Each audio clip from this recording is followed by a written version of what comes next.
con mở tiền ra mở mày đài nào tuần trà lìa mấy con điện đài mà chá mấy con á á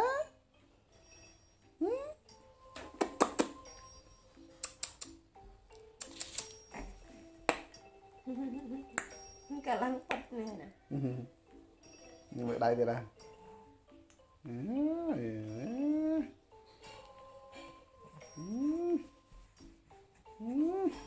yeah